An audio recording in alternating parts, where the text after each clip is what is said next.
Vriende, altyd 'n voorreg om met jou te praat. Vandag praat ons natuurlik oor 'n baie interessante onderwerp, Neil, Ja, die anti-kris en sy werke. en ook sy merk. Ja, maar hy gaan baie tekens doen en wonders wat die mense net laat meesleer. Hy gaan wonders en tekens doen en die Bybel sê dat hy uit die see van die mense gaan kom. Baie mense wonder wie is die anti-kris. Ek dink nie 'n mens moet daaroor wonder nie. Want ek en jy gaan in elk geval nie hier wees op daai dag nie, ons is weggeraap. Hoekom is dit nodig om oor hierdie goed dan te praat? Want die Bybel wil hê ons moet weet. Dis hoekom die boek geskrywe is, né? Ja, anders sou hy nie vir ons gesê het. En dan, behalwe dit, is dit vir God so belangrik dat hy sê, gesalig is hy wat die woorde lees. Ja, en hoor en bewaar wat daarin geskrywe is. Soos God sê, jy gaan gelukkig wees as jy dit lees. En ek Ja. wil net nog gelukkiger word. Maar die Bybel sê dat ek het 'n dier. Nou, wie is die dier? Die dier is die anti-kris. Ek het 'n dier sien opkom met 7 koppe uit die see uit. Soos hierdie dier met 7 koppe beteken hy het 7 nasies wat hom hoofsaaklik ondersteun, behalwe dat sy koninkryk nog verder is. As hierdie 7 nasies gaan hy veral hierdie 7 wees wat hom baie gaan ondersteun en hom van alle kante af gaan help. Ja, en 10 horings en gaan op sy koppe gaan krone wees en Ja, want hy gaan oor 'n groot deel van die wêreld fisies regeer, alhoewel hy oor die hele wêreld mag gaan hê. ja. En hierdie dier word nogal beskryf terwyl ek met jou praat oor die anti-kris, wat die dier is een van sy name, die dier. Ja, die dier en die verwoester. En die verwoester en die teestander en die seun van die verderf Die seun van sonde, seun van sê sonde. van sy name. en die anti-kris is dan ook een van sy name. Ja. Maar hy word beskryf met 'n luiperd en met 'n leeu en met 'n beer, want daai een vers sê hierso vir ons in vers 2, hy was soos 'n luiperd. Ja, luiperd is vinnig en hy gaan vinnig. Want die tyd raak nou min. Hy gaan vinnig nou sy heerskappy oprig en Ja. hy gaan die pote hê van 'n beer. Hy gaan Maar ek dink daai sterk wat wees. 'n luiperd is redelik gekamoufleer met sy kolle, soos hy gaan hom kamoufleer. Mense gaan dink hy's 'n baie nice guy. Ja, mense gaan nie sy motiewe dadelik sien nie en hy gaan die bek hê van 'n leeu. Sy krag gaan ook in sy mond wees. Hy gaan 'n goeie spreker wees. Hy gaan 'n goeie spreker wees en dan gaan hy die pote van 'n beer hê en beer se pote verskeer mos. Dit staan daar in vers 2, maar vers 3 sê dat die hele wêreld hom gaan volg, hierdie wrede dier. Interessant dat die Bybel sê hy's 'n dier. Dis hoe God die anti-kris sien. Ja, Hy sien hom as 'n dier want dis die mense dink dalk die anti-kris of hulle gaan dink hy's edel. ja, Maar hulle gaan God sê hy's dierlik. Hy is niks anders as 'n dier nie. Hy moet as 'n dier gesien word, want hy is 'n dier. want hy het nie menslikheid in hom nie. En ek gaan my nota vir jou gee as geskenk, as jy vir my die woord Openbaring stuur op 'n WhatsApp, dan stuur ek dit graag vir jou as 'n geskenk. Maar interessant dat die hele wêreld hom verwonderd gaan agterna volg, want dit staan in Openbaring 13 vers 3, en die hele wêreld het verwonderd. Dan hulle gaan slaafs hom net navolg. ja, hulle gaan net meegesleep word in hierdie goeie spreker en hierdie man wat vinnig sy heerskappy opgerig het en hulle sê hulle gaan hom aanbid. Vers 4 sê en hulle het die draak aanbid wat die dier mag gegee het en die dier aanbid en gesê wie is gelyk aan die dier en wie kan teen hom oorlog voer? Ja, hulle het hom aanbid. Dit is wat in Openbaring in die middel van die groot verdrukking gaan gebeur, of in die laaste helfte van die groot verdrukking. Hulle gaan die draak wat die duiwel is en hulle gaan die dier aanbid. Duiwelaanbiddery is hoogtyd in die groot verdrukking. Dit vier hoogtyd. Dit is wat die anti-kris nou wil hê, want die Bybel sê dan die Tessalonisense mos nou van dat hy in die tempel gaan sit en voorgee dat hy God is. En alle aanbidding selfs Hy sal sê julle moet my nou aanbid. Soos duiwelaanbiddery is die inding in die groot verdrukking. Ja, vers 5 sê, en 'n mond is aan hom gegee met groot woorde van godslastering, wat hy uitgespreek het, en aan hom is mag gegee om dit te doen 42 maande lank. Sjoe, 42 maande, die mees gedokumenteerde tyd in die Bybel, Die Bybel praat van 42 maande oor hierdie tyd of vir 1260 dae wat ook 42 maande is of 3,5 jaar wat ook 42 maande is of tye en 'n halwe tyd wat ook 42 maande is. Soos 'n mond is aan hom gegee om God te vloek. Hy gaan dit nou met styl doen. Ja, Alhoewel dit baie onstylvol is om God te vloek. Dit is laag, dit is belaglik, dit is absoluut, ek weet nie of daar iets laer is dit kan wees nie. Maar hy gaan dit so doen dat die mense gaan dink hy's baie smart. Kyk hoe is soos hierdie films wat hulle sulke lettertjies by opsit, dit sit ons op die TV af baie kere, sê ons nie, dit is gemors. Dan sit hulle 'n L daar, dit beteken language. Dan dink hulle is smart as hulle die naam van die Here ydel gebruik. ja. Dit maak my nogal seer. Ja, en hy het sy mond oopgemaak om te laster teen God en sy naam en sy tabernakel en die wat in die hemel woon te laster. Soos hy gaan nie vermoë hê om te vloek. Ja, hy gaan sleg sê. Die Bybel sê selfs hierso in hierdie vers wat jy nou gelees het, dat die Bybel sê hy gaan die wat in die hemel woon te laster. Soos hy gaan al die gelowiges laster wat klaar weggeraap is. Ja. Sjoe, en dan gaan die mense dink, wat 'n smart guy is hierdie nou. Dit is eintlik belaglik hoe mense vloek. Maar nou ja, die duiwel is sy vader en die duiwel gaan hom hierdie krag gee om dit te kan doen. Maar ons praat met jou oor die anti-kris en bietjie van sy werke en ook oor sy merke. Ja. Die werke en die merke van die anti-kris. En een van die dinge wat hy gaan doen is hy gaan nou oorlog voer teen die Jode, né? Ja, dit is aan hom gegee om oorlog te voer teen die heiliges en hulle te oorwin. En aan hom is mag gegee oor elke stam en taal en nasie. So nou gaan hy gaan die hele wêreld gaan hy oorheers. Hy gaan beheer hê oor die hele Ja, wêreld. ek sê nie elke nasie gaan hom volg nie, maar hy gaan mag hê oor elke nasie. Ja, dit wat hy doen gaan almal van weet en En almal tog is gaan daar 'n beïnvloed. verdere vers wat sê die hele wêreld gaan die anti-kris aanbid, né? Ja. En hy gaan oorlog teen die Jode voer, maar kyk, 'n klomp van die Jode gaan mos nou vlug. Ja, En so, ek wil hê ons nog so 'n oomblik oor hierdie vers praat seën, want dit is vir my baie interessante vers. Baie van die Jode gaan vlug en in die woestyn in, en ons dink eens maar aan Jordanië se kant wat 'n woestynagtige area is, waar Petra daai bergreeks met daai gekapte tempels en stede is wat in die berge uitgekap is, maar dit daar gelaat. Wat interessant is, hy gaan teen die Jode oorlog voer en die Bybel sê mos in Sagaria iets daarvan. Ja, hy sê en in die ganse land spreek die Here 2/3 sal daarin uitgeroei word, sal sterwe, maar 1/3 daarin oorbly. So 2/3 van die Jode gaan. Ja, ons weet meer as die helfte van die bewoners van die aarde gaan sterwe, maar van die Jode spesifiek sê hy 2/3 gaan uitgewis word.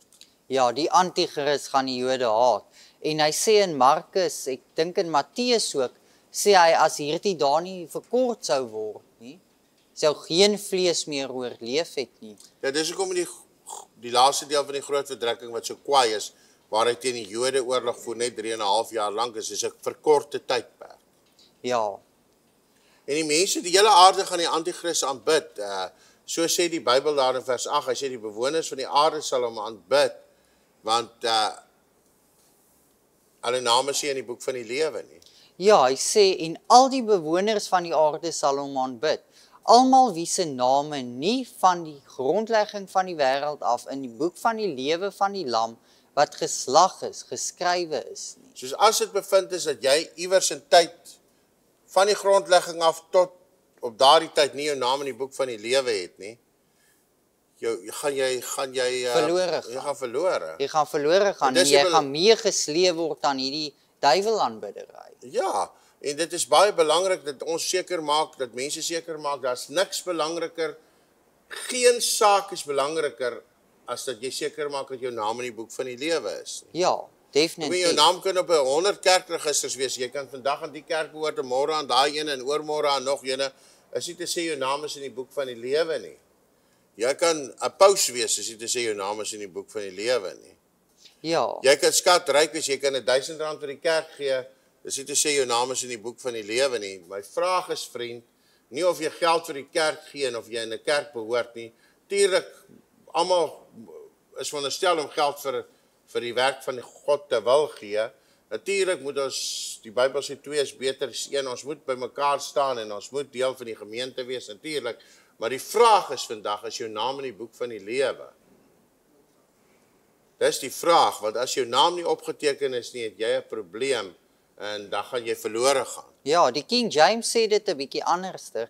Hy sê, and all that dwell upon the earth shall worship him. Dis nou die Antichrist, whose names are not written in the book of life of the Lamb slain from the foundation of the world. Ja, nou ja vriende, ek kan vir jou sê dat wanneer die Antichrist se tirannie op hierdie aarde gaan wees, gaan dit letterlik nag wees en ja, dit is 'n tyd van Antichrist aanbidding by uitstek en hy gaan selfs wonderwerke doen, die Antichrist en sy valse profeet gaan wonderwerke doen, selfs gaan daar tekens wees en hy gaan selfs vuur uit die hemel uitval. Nou dink nou 'n bietjie hoe gaan die mense hom navolg as hy vuur uit die hemel uitval. O ja, dan gaan die mense hom navolg. Want hulle gaan nou dink, wat 'n cool guy is dit nou hierdie. Ja, hy kan sulke wonders en tekens doen. En dis hoekom dit belangrik is mense dat julle nie agter wonders en tekens aanhardloop soos verslaafdes nie. Ja, Natuurlik is wonders en tekens kosbaar en ons bid dat die Here ons sal gebruik daarin, want baie mense glo net as hulle 'n wonder of 'n teken sien. Maar nou kan jy dalk vir die Antichrist se tekens ook val as jy net wonders en tekens soek. Soos daarom moet jy eerder die woord van God soek. Begrawe en diep jou in en verslind en eet die woord. ja, Want die woord het die vermoë om jou te verander, nie soseer 'n teken en 'n wonder nie. Maar 'n teken en 'n wonder verheerlik die Here natuurlik. ja, definitief. En wonders en tekens is baie belangrik. Ja. Maar selfs in Tessalonisense staan daar dat die Antichrist se koms gaan wees volgens die werking van Satan met allerlei kragte, dade en tekens. Soos dis een van die maniere hoe jy die Antichrist in die groot verdrukking gaan uitken. Hy gaan wonderwerke doen. Ja, Nou vriende, moet ek en jy as gelowiges die wonderwerke doen. Aan hierdie kant. Ons moet dit doen. Nog iets van die groot verdrukking van die Antichrist, een van sy werke gaan wees dat hy 'n beeld gaan maak. Soos ek wonder of dit soos 'n standbeeld gaan lyk. Ek wonder maar net hoe gaan dit dit moet lyk. 'n redelike groot beeld wees. Hy sê daar in vers 14, en hy verlei die bewoners van die aarde deur die tekens wat hom gegee is, om voor die oë van die dier te doen, deur aan die bewoners van die aarde te sê dat hulle beeld moet waak vir die dier, wat die swaard wond ontvang en lewendig geword het. Ek dink in Nebukadneser se tyd, hy het ook 'n beeld gemaak en elkeen moes gebuig het voor die beeld en ek dink die Antichrist, hy gaan 'n redelike beeld maak. Hy sal hom nou nie laat verneder deur Nebukadneser se beeld. Dit moet 'n indrukwekkende beeld wees. Ja, En so, maar dan het ek gesê ons gaan ook praat oor die merk. ja, Die merk is baie interessant. Daar gaan een wêreldekonomie wees en jy sal nie kan kos koop of huis betaal of Netflix of enigiets as jy nie daai merk het nie, né? ja, dit gaan 'n ander geldstelsel wees en almal gaan beheer word en hy gaan redelike goeie motivering sê vir hierdie merk.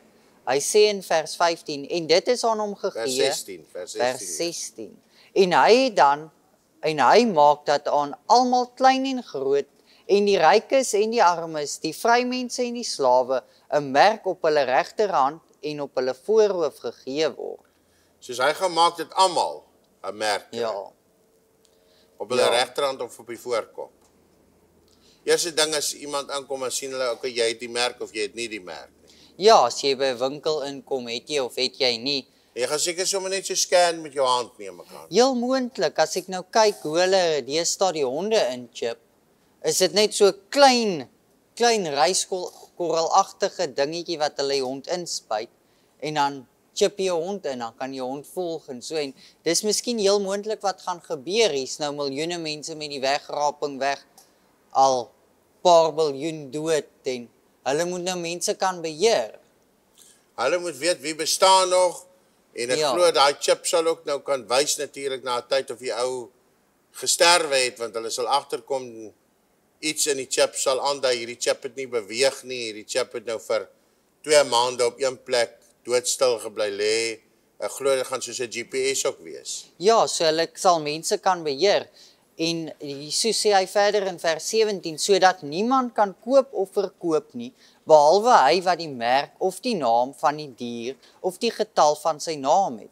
So dit gaan baie makliker wees daai tyd, want daar gaan baie duiwelaanbiddery wees, daar gaan diefstal wees, en mense sal steel, so dit gaan gevaarlik wees om kontant op jou te dra, en dit gaan gevaarlik wees om selfs kaarte op jou te dra, so, maar ou kan nie jou hand steel nie, en hy kan ook nie jou kop nou afkap en dit steel nie, so niemand sal kan koop of verkoop sonder die merk nie, dis hoe jy gaan koop en verkoop. En as jy die merk vat, is jy vir ewig verlore, Ja, jy het geen meer kans nie. Dit is interessant om te sê, hier kom die wysheid te pas, wie verstand het, laat hom die getal van die dier bereken. Nou ons weet nou die getal is 666, maar ons kan toch nog nie weet wat die antichrist se naam is, want in daai tyd gaan hulle weet wie die antichrist is. As daar gelowige is op daai tyd op aarde, wat nou na die wegraping tot bekering gekom het, dan gaan hy weet wie die antichrist is. dit gaan duidelik bekend wees. Jy gaan die verstand hê om dit agter te kan kom. Sondaars gaan hulle laat meesleer. Deur sy wonders en tekens. Ja, en ek wil net dit sê, dis heeltemal onnodig om nou te dink wat sy naam is in vandag se tyd, want 'n mens kan groot skade ly, want sy naam het die getal 666 in. Ja, Want in Grieks en ook in Hebreëus het alle woorde word op getalwaardes ook bereken, want die letters het getalwaardes in. Soos, maar daar kan toch maar baie name wees wat getalle Ja. tot 666 optel, soos dit is jy kan onnodig. baie, daar's baie sulke name, en behalwe vir dit is, mense sal dit nie nou weet nie, want hy sal eers in die groot verdrukking skielik opstaan. Ja. So dit sal iemand wees wat jy nie regtig verwag nie, maar hy sal skielik opstaan. En hy gaan in groot naam heerskappy. maak. Ek meen, as Ja. mense net in vandag se tyd kyk hoe baie mense onbekend is en dan skielik net wêreldwyd bekend Ja. is dit nie 'n vreemde gedagte dat iemand oornag wêreldbekend gaan wees nie. Definitief nie, en veral in daai tyd as jy nou sulke wonders en tekens kan doen en jy kan vrede bring en jy kan van die chaos 'n stelsel uitmaak wat werk, dan gaan jy vinnig bekend word. Nou Openbaring 14 het 'n interessante ding, en ons kan dalk volgende keer meer daaroor praat, maar die Bybel sê 'n derde engel het gevolg met 'n groot stem. Dis nou in Openbaring 14. Ons praat net met jou vandag oor die antichrist en sy merk en ook sy werk. Die Bybel sê daar was 'n engel wat gesê het, as iemand die dier in sy beeld aanbid en die merk op sy voorhoof of op sy hand ontvang, dan sal hy drink van die wyn van die grimmigheid van God. Met ander woorde, hy gaan groot smarte op aarde hê, soos alle mense op aarde in daai tyd wat duiwelaanbidders is, gaan er baie smarte hê. Daar's een skrif in die Bybel wat sê hulle gaan pestsiektes hê, hulle gaan swere hê. Hulle met ander woorde, hulle gaan drink van die grimmigheid van God, sê daai vers. En dan sê die res van die vers, en hulle gaan gepynig word met vuur en swavel voor die heilige engele vir ewig en altyd, soos hulle gaan die hel toe gaan. Ja. Soos dis een van die grootste waarskuwings dat jy, as jy agterbly, moet tog nou maar net nie die merk van die dier vat nie. Ja, en dit gaan redelik moeilik wees om nee te sê, want jy sal nie kan koop en verkoop nie. Jy gaan sterf van honger. Ja, jy moet in die woestyn gaan bly en Jy gaan nie huis kan betaal nie, want hulle gaan jou merk. ja, en hulle gaan jou trek as jy die merk het, so jy moet ver wegvlug, dat hulle jou nie kan sien, jy het nie die merk. Ja, hulle gaan jou merk dat jy nie die merk het nie. Ja, hulle sal wel weet, almal wat nie die merk het, die sal hulle wil weet, en wil weet, hoekom het jy die merk nie, en ontslaa raak dan van jou, maar as jy die merk vat, gaan jy baie, soos wat hierdie vers sê, baie smarte hê op die aarde, Ja. en dan vir ewig verlore. Vriende, ons het lekker met jou gesels. As jy hierdie bediening wil ondersteun, stuur vir my die woord ondersteun. Ons stuur vir jou ons besonderhede en ek glo dit sal vir jou ook tot groot seën wees. Dit is altyd lekker om oor God en met God se mense te gesels. Ja, Dankie Neil dat jy so getrou is. Dit is altyd lekker om met jou en saam met jou uit die woord te gesels. Dankie vir elkeen wat aan hierdie hierdie program deelgeneem het. Dankie dat jy deel van my gehoor is. En onthou, ons is lief vir elkeen van julle. We love you all. Tot volgende keer. bye.